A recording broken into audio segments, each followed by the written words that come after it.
Obviously, this is my first year, and we're in our third week of practice, and enjoying the nice weather. The team's really coming together. I feel like we're getting prepared for Waco next week, and I think we have 6 more practices until we leave for our first games, and I think the girls are getting excited.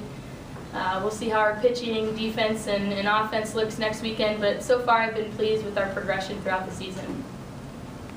Oh, absolutely. I think, you know, everything's always new any year that you take over at a program or any division, but, you know, knowing that it's Division I, I think the one thing that you have the jitters on is what really to expect.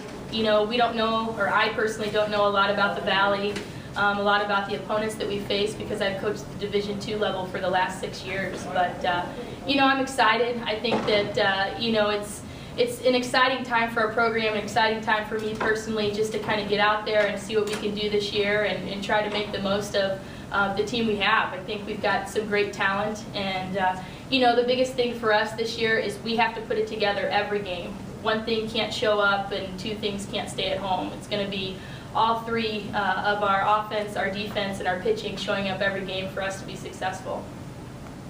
I think everybody's really, I mean, we had to adjust because we weren't used to everything being, I guess expectations have changed. And that's the biggest thing, is that we expect to do better, we expect to win, we expect to do everything. We expect to be in better shape, run hard. Everything is just, we have more expectations of ourselves now. Normally I would say not very much, because in the past couple of years we've been first or second. It really hasn't been a big deal. We kind of expected to be there. This year I didn't know where we were going to be.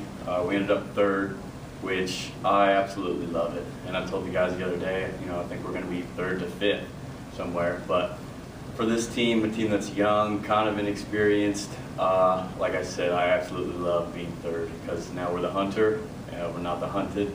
And for a team like this to have a goal like that right out of the chute is, I think, is going to be important.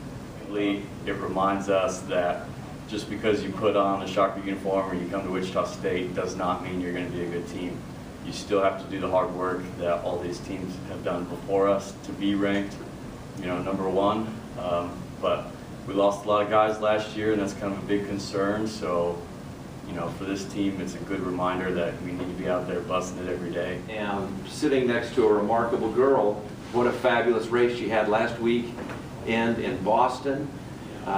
We identified a good race, a great race for collegiate 3,000 meter runners in Boston, and Alafine went out there and took advantage of a terrific opportunity. She ran 9:11 for the 3,000 meters. So I'm certainly sitting next to one of the remarkable athletes ever in Missouri Valley Conference track and field competition, and I was really excited for her, obviously excited for our team and what she means to our program, and it was really a wonderful effort. Well, I think the secret to success is just consistent training. All the time I've been just training and training and training, so I think this is probably the secret. And when I first came here from Kenya, well, I used to be really good before I went to high school, but I kind of lost my shape in high school. And so I think now, because of the consistent training, I'm getting back my shape that I was before.